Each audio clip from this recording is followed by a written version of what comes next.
Сәлем достар, қалдарыңыз қалай? Кеше мен тауық қанаттарын ерекше бір рецептпен пісіріп көрдім. Өте дәмді және сочный, және де хрустящий корочкамен, яғни қытырлық қабатымен прям күшті болып шықты. Соның рецептімен сіздермен бөліскім келіп отыр. Ең алдымен ыдысымызға 1,5 стакан суымызды құйып, жылы суымызды, бөлме температурасындағы су жарайды. Сонан соң ас қасық зәйтүн майы немесе сұйық май пайдалануыңызға болады оның орнына. Сонан кейін неше түрлі дәмдеуіштер, оның тізімін мен видеоның астында описаниеге жазып қалдыратын боламын. Барлығын араластырып, жақсылап араластырып, дәміне қарай тұз саламыз тағы да. Жаңағы приправалардың ішінде болды, барлығын мен бірге салдым. Жақсылап араластырамыз. Және де айта кететін жайт, бұл маринадты тек қана куриный крылышкеге емес, тауықтың басқа да бөліктеріне пайдалануыңызға болады. Ал маринадымыз дайын болып, оны тауық қанаттарының үстіне құямыз, жақсылап араластырып. Тауық қанаттары бір тегіс маринадталуы үшін қасықпен араларын ашып жібереміз де, пищевой пленкамен жауып бетін, оны кем дегенде 2-3 сағатқа қойып қоямыз. Холодильникке қоюға болады, немесе кухняда кез келген жерге қоюыңызға болады. Негізі маринадты көп қойғаныңыз жақсы, бір түнге қалдырсаңыздар тіпті күшті болады. Ал енді панировкаға кірісейік. Панировканы дайындау үшін ұнымызға паприка мен тұзды салып жақсылап араластырамыз. Және де дайын болған маринадымызды суынан құрғақ ыдысқа бөліп салып аламыз.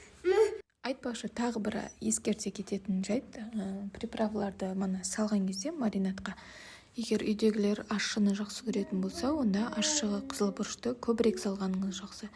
Ал мен шамалы ғана қасықтың ұшымен ғана салдым, бізде балдар жейтін болғасын. Ал егер сізге қатты ащы ұнайтын болса, онда қызыл бұрыштың көлемін көбейтуіңізге болады. Міне осылай құрғақ ыдысқа салып аламыз да, тауық қанаттарын жаңағы панировкамызге аунатып, оны дуршлагқа саламыз. Дуршлагқа не үшін салатынымызды мен қазір айтатын боламын. Міне осылай барлығын біркелкі қылып ұнға аунатып аламыз да, дуршлагқа салып, дуршлагтағы тауық қанаттарын суы бар ыдысқа тағы бір батырып алатын боламыз. Бұл не үшін? Бұл тауық қанаттарыңыздың жаңағы корочкасы хрустящий болу үшін, және де қуыру барысында тауық қанаттары арасы еті құрғап кетпес үшін.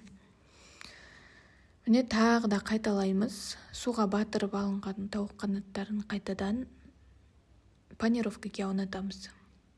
Панировкаға аунатқаннан кейін сразу оны майға қуыра бастаған жөн, потому что мен панировкаға аунаттым да қойып қойдым, біраз уақыт тұрып қалды. Сонан кейін қуыратын кезде бұлар бір-біріне жабысып, панировкасы бір-біріне жабысып, сондай болып қалды. Сондықтан сразу панировкаға аунатып, сразу қуырып алғаныңыз дұрыс. Майымызды қыздыруға қойып, ал қуырылған қанатшаларды салатын ыдысымызға міндетті түрде қағаздан жасалған салфетка төсеуіңіз керек, астына майын сорғытып алу үшін. Майымыз қызды, оған тауық қанаттарын салып, екі жағын бірдей сарғайтып, 8-10 минут көлемінде қуырып аламыз. Қақпағын жауып, бұқтырып пісіруіңізге де болады. Онда пісіру уақыты кішкене азаяды, где-то 5-6 минуттай. Сосын мықты астын қатты қоймай, орташа баяу отта пісіргеніңіз дұрыс. Ал міне алғашқы тауық қанаттары деп пісіп шықты, көріп тұрғандарыңыздай.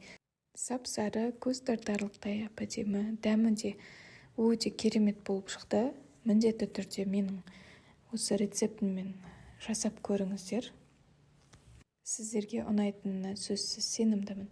Міне осылай барлығын пісіріп аламыз. Бұл тауық қанаттарына соусқа жай ғана кетчуп пайдалануыңызға болады. Және де менің рецептерімнің арасында чесночный соус дегеннің рецепті бар. Ол соуспен прям өте күшті болады. Сондықтан сол соуспен бірге осы тауық қанаттарын міндетті түрде жасап көріңіздер. Егер видеом сізге ұнаған болса, лайк басып, комментарий қалдыруды ұмытып кетпеңіздер. Ал міне барлық тауық қанаттарымызды пісіріп дайындап алдық. Көріп тұрғандарыңыздай түрі де өте әдемі.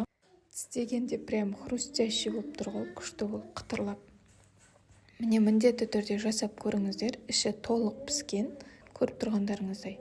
Жасап жатсаңыздар осы рецептпен міндетті түрде комментарийға пікірлеріңізбен бөлісіп кетіңіздер. Сау болыңыздар.